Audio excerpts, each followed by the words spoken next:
Remember that feeling? The one after you've given everything you have, only to fall just short of your biggest goal.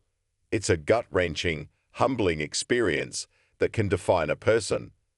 For Cyril Gane, a heavyweight force of nature, that feeling came in a championship clash against Francis Ngannou. After a grueling 5-round battle, Gane came up just short of capturing the UFC heavyweight title. The loss was tough, a bitter pill to swallow for a fighter who had looked unstoppable. But champions aren't defined by their losses. They're defined by how they come back from them.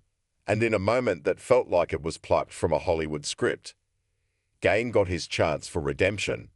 The setting? Paris, France.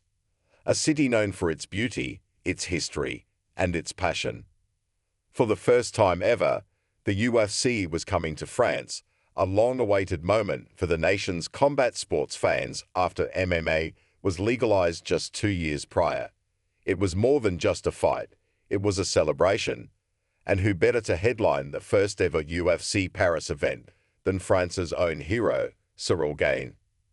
The stage was set for a storybook comeback, and Gane was ready to deliver. The city of love erupts. Stepping into the Accor Arena, the energy was electric. Imagine 15,000 fans, all of them on their feet, roaring with a unified voice. That's what greeted Gane as he made his walk to the octagon. This wasn't just a crowd, it was a home field advantage. The noise, the support, the sheer emotion in the air, it was a tangible force that fueled Gane with every step he took. His opponent, the fan favorite Tai Tuivasa, was no slouch. Known for his power and knockout ability, Tuivasa was a dangerous opponent, but he was walking into a storm of French pride. Right from the start, Gane looked like a man on a mission.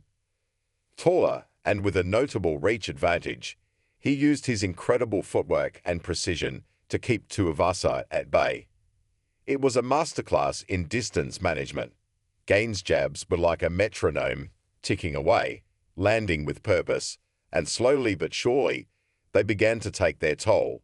A small cut opened up above Tuivasa's eye, a tiny crack that would soon become a floodgate. But Tuivasa, with a spirit as big as his punches, wasn't going to go down without a fight.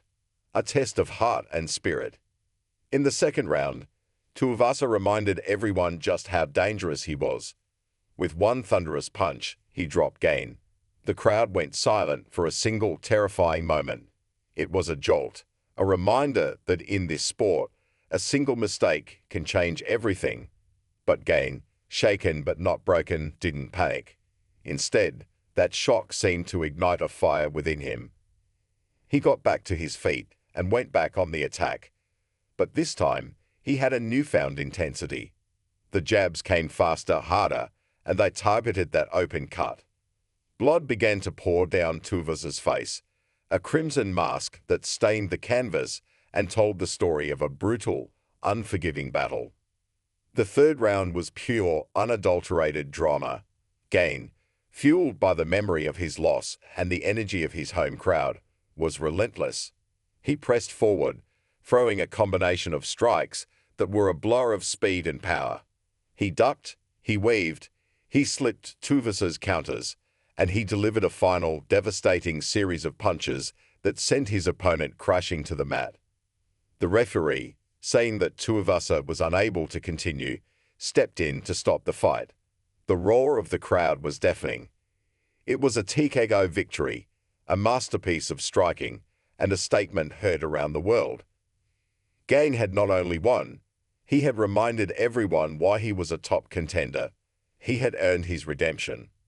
The ultimate challenge, a date with bones. The victory over Tuivasa was more than just a win. It was a ticket to the biggest fight of Gane's career. With Francis Ngannou stepping away from the heavyweight title, the belt was now vacant, and there was only one man standing in Gane's way, Jon Jones. For years, Jon Jones had been the boogeyman of the light heavyweight division. He was a force of nature, a fighter so dominant that he seemed to operate on a different level. After a 3-year absence from the sport, Jones was making his long-awaited return, But this time, he was moving up to the heavyweight division. It was the ultimate test. Jones was not just a great fighter.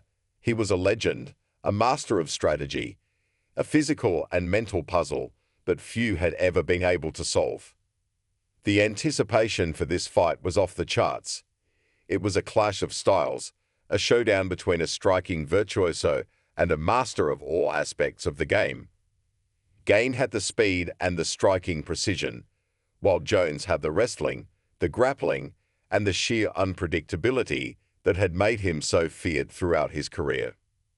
But when the fight finally arrived at UFC 285, the story took a heartbreaking turn for Ciryl Gane. The magical energy of Paris was gone, replaced by the cold, unforgiving reality of the octagon. The fight lasted just over 2